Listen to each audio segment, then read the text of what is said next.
পুনৰবাৰ স্বাগতম জনাইছোঁ আপোনাক আপোনাৰ আপোন চেনেল দ্য ডাৰ্ক ট্ৰেভেললৈ। আজি আমি আপোনালৈ ইতিহাসৰ পৃথিৱীখনৰ পৰা বিচাৰি অনা বিষয়টো হৈছে বাতৰি কাকত। বাতৰি কাকতখন আমাৰ জীৱনৰ এক অবিচ্ছেদ্য অংগ।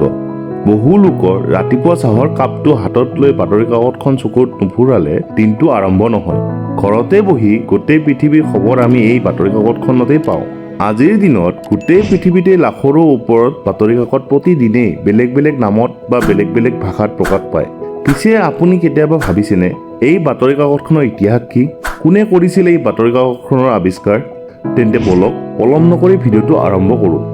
পিছে এটি কথা, আমি কথা দিলোঁ যে আপুনি আমাৰ এই ভিডিঅ'টোত আপুনি আগতে নজনা বা নুশুনা কথা জানিব পাৰিব। আৰু আপুনিও আমাক কথা দিয়ক যে যদি আমি আমাৰ কথা ৰাখোঁ তেন্তে আপুনি আমাৰ এই ভিডিঅ'টোত এটি লাইক দি আপোনাৰ প্ৰিয়জনৰ সৈতে ইয়াক শ্বেয়াৰ কৰিব। আৰু আমাৰ চেনেলটো এতিয়ালৈ যদি ছাবস্ক্ৰাইব কৰা নাই এতিয়া ইয়াক ছাবস্ক্ৰাইব কৰিব। আমি যোৱাবাৰ আপোনালৈ আগবঢ়োৱা দীপাৱলীত আমি পালন কৰা 9টা কাৰণৰ ভিডিঅ'টো এতিয়ালৈ যদি চোৱা নাই ওপৰত লিংকটো দি দিছোঁ, ক্লিক কৰিলেই চাব পাৰিব।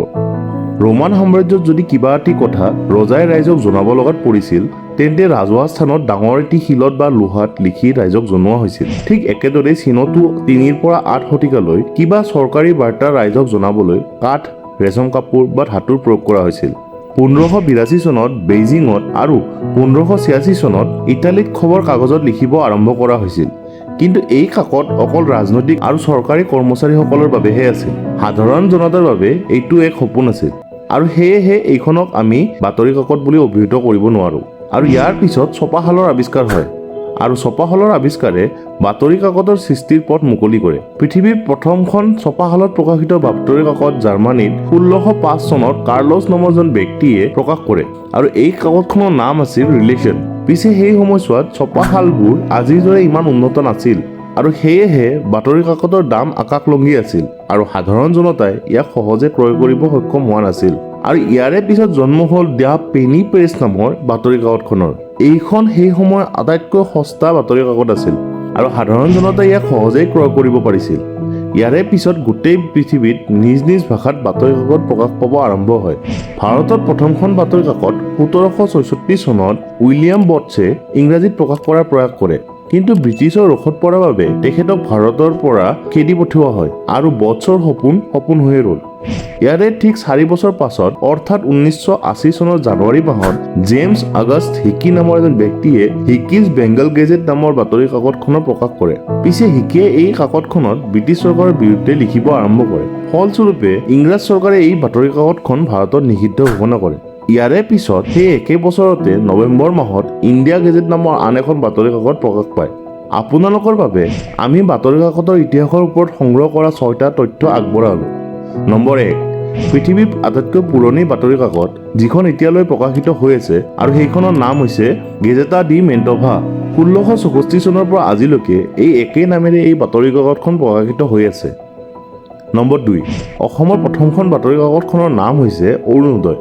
1846 চনত শিৱসাগৰৰ পৰা এই বাতৰি কাকতখন প্ৰকাশিত হৈছিল। এই বাতৰি কাকতখনৰ অন্তিমটো সংস্কৰণ 1883 চনত প্ৰকাশ পাইছিল। অৰুণোদয় বাপ্টিষ্ট মিছনাৰী প্ৰেছ নামৰ ছপাশালটোৰ পৰা প্ৰকাশিত হৈছিল আৰু এই বাতৰি কাকতখন মাহেকীয়া আছিল। নম্বৰ 3, গুৱাহাটীৰ পৰা প্ৰকাশিত হোৱা প্ৰথমখন বাতৰি কাকতৰ নাম হৈছে আছাম মিহিৰ। এইখন প্ৰথমে বঙালী আৰু পিছলৈ ইংৰাজী ভাষাত প্ৰকাশিত হৈছিল। 1872 চনৰ গুৱাহাটীৰ পাণবজাৰত চিদানন্দ প্ৰেছে পোনপ্ৰথমবাৰৰ বাবে এই কাকতখন প্ৰকাশ কৰিছিল। নম্বৰ 4, অসমৰ প্ৰথমখন অসমীয়া দৈনিক বাতৰি কাকতৰ নাম হৈছে দৈনিক বাতৰি। এই বাতৰি কাকতখন যোৰহাটৰ পৰা শিৱপ্ৰসাদ বৰুৱাই 1935 চনৰ 12 আগষ্টত পোনপ্ৰথমবাৰৰ বাবে প্ৰকাশ কৰিছিল।